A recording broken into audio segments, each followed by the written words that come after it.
Welcome to Chai with Manju, with your host, Dr. Manju Shet. Hello and welcome to special edition of Chai with Manju called Trailblazers. Our guest today is Captain Zoya Agarwal.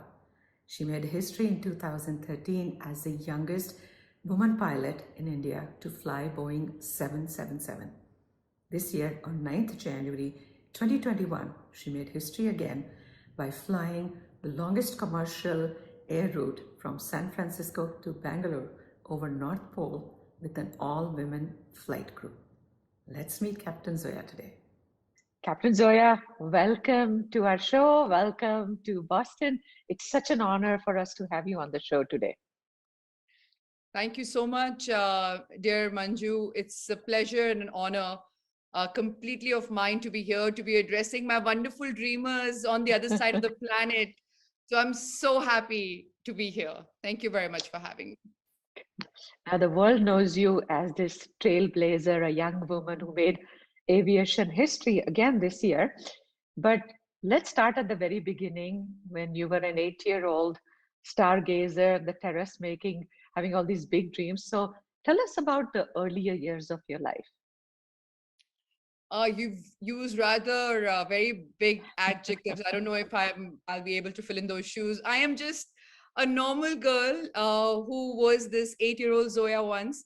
However, this 8-year-old Zoya has led a way for the billions of 8-year-old Zoyas who are yet to be made. And I am just so happy about that fact that, this little example has paved way to be shown that if this 8-year-old Zoya can be here of today's Zoya, then they can be too. They can also do whatever they want. All they have to do is stay focused and follow their dreams. So let me tell you the whole story of the 8-year-old Zoya, how it all began. So this 8-year-old kid, the Zoya, who used to sit on top of her terrace, and she used to stargaze, as you must have already read in other places and how we were discussing earlier. But that fascination with stars was amazing. And there were these tiny little jumbo jets flying amongst them, And that 8-year-old Zoya used to look at them and used to wonder, Zoya, can you ever fly one of those? and yes, that Zoya was so excited. She said, yes, I want to do it, of course. But then, looking at her whole environment, at the family, at the way things were around her, there was this doubt that used to envelope her, just to ask her, it's impossible, Zoya. How will you be able to do that? Look at your environment. Look at, you're not even allowed to dream such wild dreams. It's a taboo where you're from. You're from India. You're the only child. You're a girl child. I was not from a very well-to-do family. We had rather tough circumstances around us financially, so that dream was a complete taboo for me to even go towards that direction. But then there was this 8-year-old Zoya's inner voice, which used to tell her, Zoya, dream it. You can achieve it. All you have to do is dream it, because there is nothing which is impossible. Right. Impossible is not even a word. It is, I am possible. Go, Zoya, go. And she was so pumped up with that. And she went. And here this Zoya in front of me. This is just amazing. You're such an inspiration to women all over the world. And it's true. I think when you are really firm about what you want, the universe does get aligned somehow, somewhere. And then I was reading that you were in St. Stephen's College, and then you were studying about aviation at the same time. What were those years like? Well, so I always wanted to become a pilot. When I was about to get into college, I did tell my parents before that I wanted to become a pilot. And my mom, I will never forget her reaction, how she had tears in her eyes that, oh my God, my only child, and she wants to become a pilot. Why is my child so dysfunctional? Because back in the 90s when I was growing up, it was a wild dream to even think of to become a pilot, because there were hardly any women in this profession. This profession, even now in today's date and time, is very much male dominated across the world. The statistics are 5% of the global statistics. We are sitting in 2021, you know. So at that time, it was completely unheard of. So my mom was already, I think, shocked by a lot of other things that I did back in my childhood, asking for telescope instead of asking for gifts, you know. So she was already shocked by a lot of other things. And now she was yet to face another shock that I wanted to become a pilot. So she cried the first time she heard it. And then she was, well, never in agreement, but my dad kind of played a mediator. He was like, okay, go to college, Zoya, you know, we'll see how it goes. They both thought that I'll probably let go of my dream, you know, in those 3 years of college. Touchwood, God was very kind. Academically, I was always inclined. So I applied to all the colleges. I got into pretty much all the colleges. And my dad was like, why don't you try going to St. Stephen's, which is the best college in India back then, even till now. So I started pursuing my science degree. And I had the challenge of proving myself to my parents, because if I had to make my dream come true, and I was focused, I really wanted to become a pilot. So I told my parents, I want to become a pilot and a prime minister.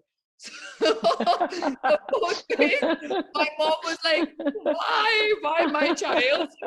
I wish I had a normal child, you know.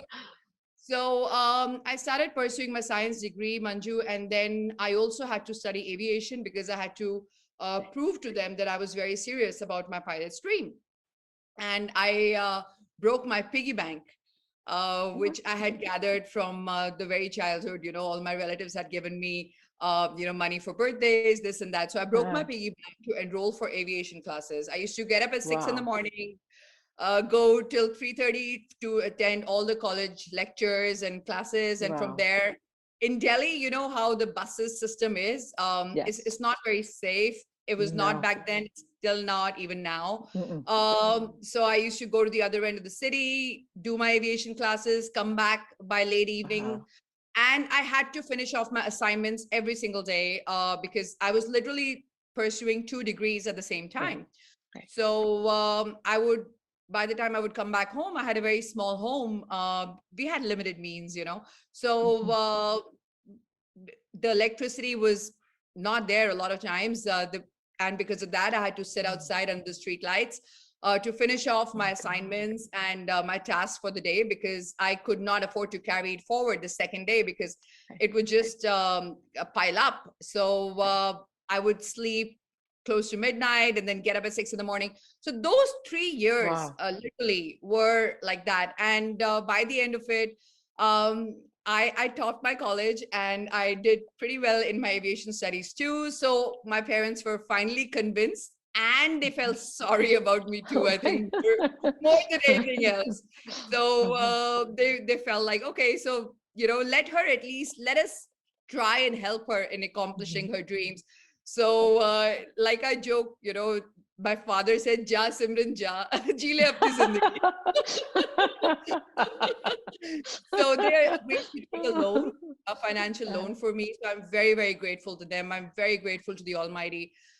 My aviation dream took off at that time, and that Zoya has never turned back since then. And see, so you not only made your parents proud, you've become like a Bharat ki beti, you know, and what an honor that is, you know, that just touches my heart so much. So Manju ji, it's not just me who's the Bharat ki beti. I flew this mission with 3 other Bharat ki betis, and every single girl across the world who watches me, who watches the very fact that where I have come from, and I have had my set of struggles. I've had my set of challenges.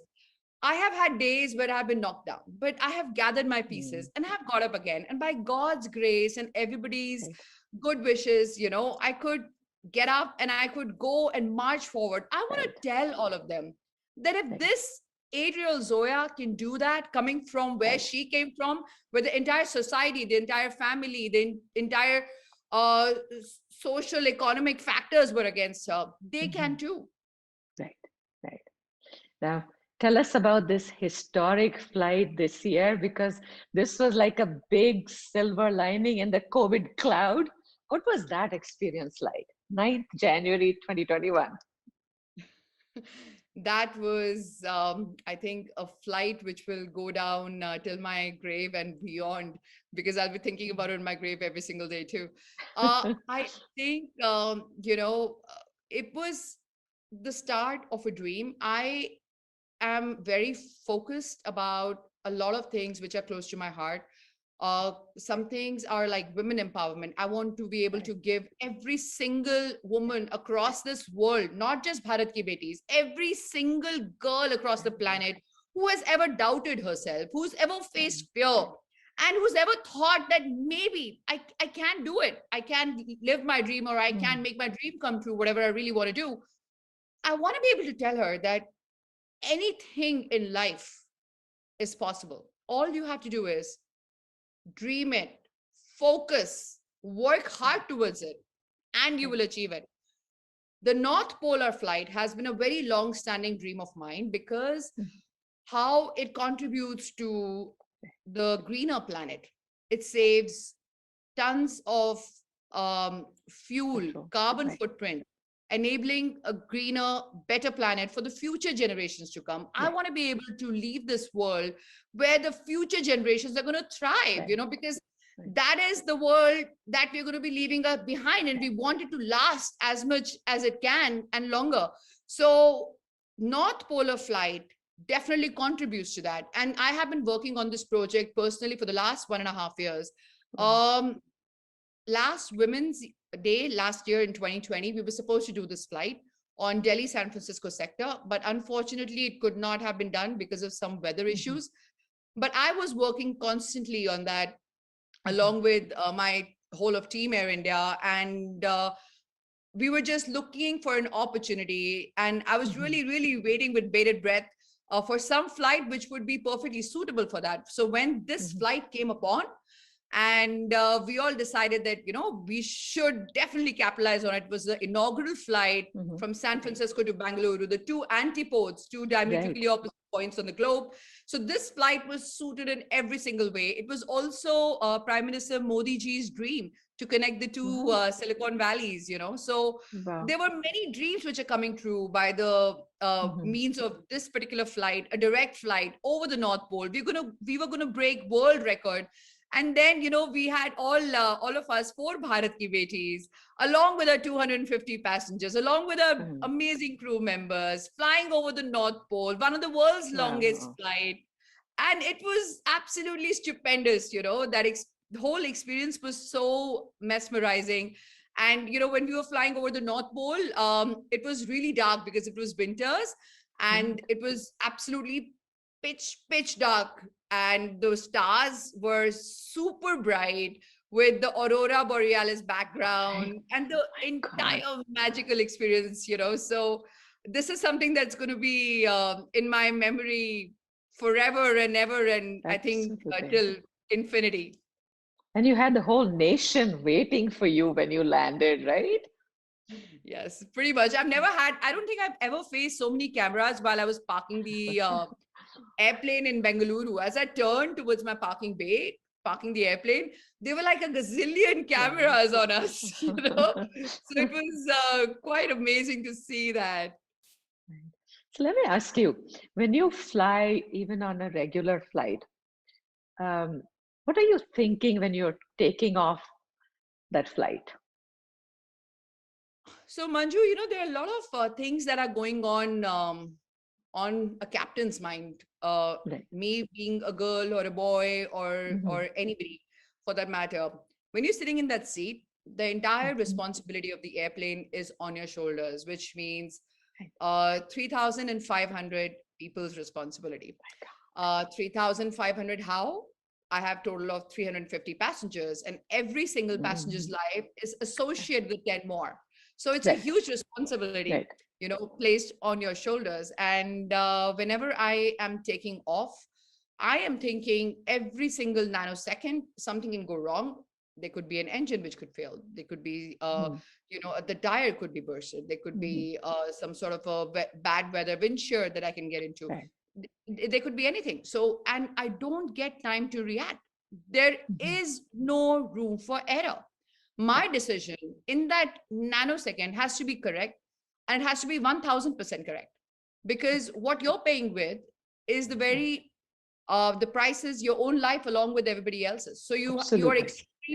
extremely careful Mhm. about and very mindful about anything that can go wrong, because during the takeoff your energies are increasing, your momentum is increasing, so every single second. So your absolute 1000% focus is now what is going to be my reaction if something is going to go wrong. Right. So Okay. that is what is absolutely on my mind, and I'm completely dedicated and devoted to the very fact that I'm responsible for Right. so much. And what are you thinking when you're landing safely? Landing safely, I love to land. As you ask any pilot, that what is the Uh-huh. most thrilling part of flying, it's about doing a smooth landing. It's a smooth landing when you can we call it like a butter landing. So when I Yeah. land the airplane, yeah, it's kind of funny. There's a lot of clapping that happens in India also. I love that. Yes, absolutely. And whenever I'm landing the airplane, I'm just focusing on safety, because like I was mentioning earlier, there could be a lot of adverse weather, which you have to deal with. And my primary focus while landing is on safety. And jokes aside about the buttery landing, that is just a byproduct. Okay. Now let me ask you a fun thing. What is the first thing you do after you've safely landed and you're headed home? What's the first thing you like to do? I like to do, or first thing I have to do. First thing you like to do. What's on your Okay. wish list? Now I'm back home or I've landed wherever in the world. What is the first thing you like to do? Okay, first thing I like to do is have my Starbucks latte for sure, because I love me and my love for coffee. You know, And first I thing that I have, have to do is uh-huh, I told you I'm the only child of my parents. So right, even till right. date, whenever I land anywhere, I have to send a message to my father that I've landed safely and I'm okay Oh, anywhere, no matter what the time. Yeah. oh. You know, So the I only child syndrome, I think. absolutely only I have an only child and I tell her, get used to it. It's the deadliest disease ever. You'll never ever get rid of us. So, so Yeah, so tell her this, she'll quite relate to that. yes, absolutely. And I just started following you on Instagram, and you have you're like a queen of social media also. Everybody's following you, and your posts are so fantastic. I see you running in New York, then weightlifting. It's just amazing. How do you make time for, taking care of yourself? Which I think will also be inspiring for other busy women to know.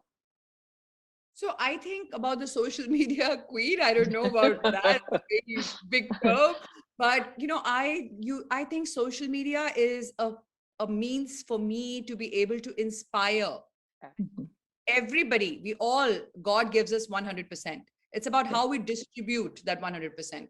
So for right. me, 20% is your job, Mhm. 25% is your family, 4% is your near and dear ones, your family, your friends, Mhm. or whosoever you want to call your Mhm. near and dear ones. 51% of that pie is you. Mhm. Because Okay, that's interesting, huh? if you focus on yourself, Mhm. if you create this 51% of self, I wouldn't call Mhm. it selfishness, I would call it self. You can Mhm. be selfless, because then you Right, can be happy. You can right, focus on others and others' right. needs and spread positivity and happiness. Mhm. But you, as a 51% chunk of that pie, have to be happy first. Right. So wherever I go, I Uh-huh. try and keep myself happy first. And when I myself am happy, the happiness around me just flows.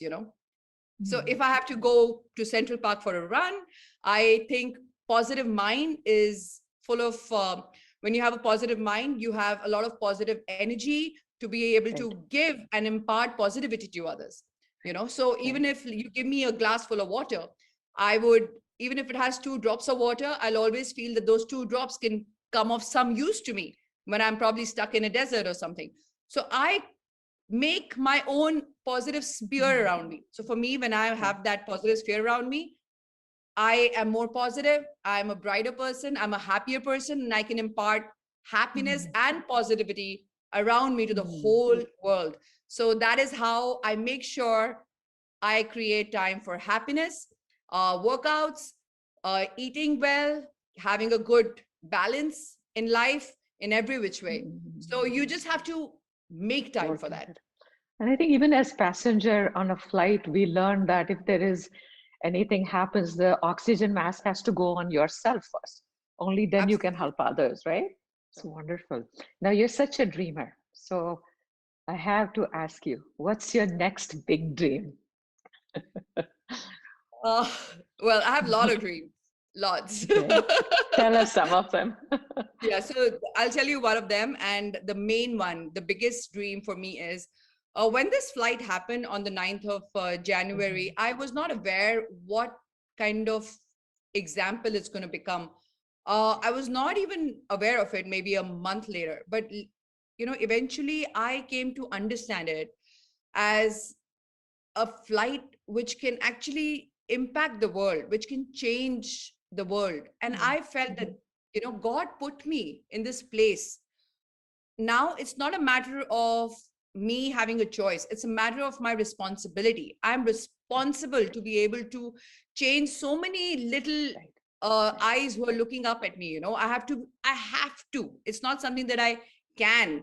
I have to be an example in front of all of them that if this little girl can come such a long way, so can you. And I have to be able to inspire them every single day not to give up, follow their dreams with all their heart and their soul, work hard towards it, because every great reality begins with a great dream, and every great dream begins with a great dreamer.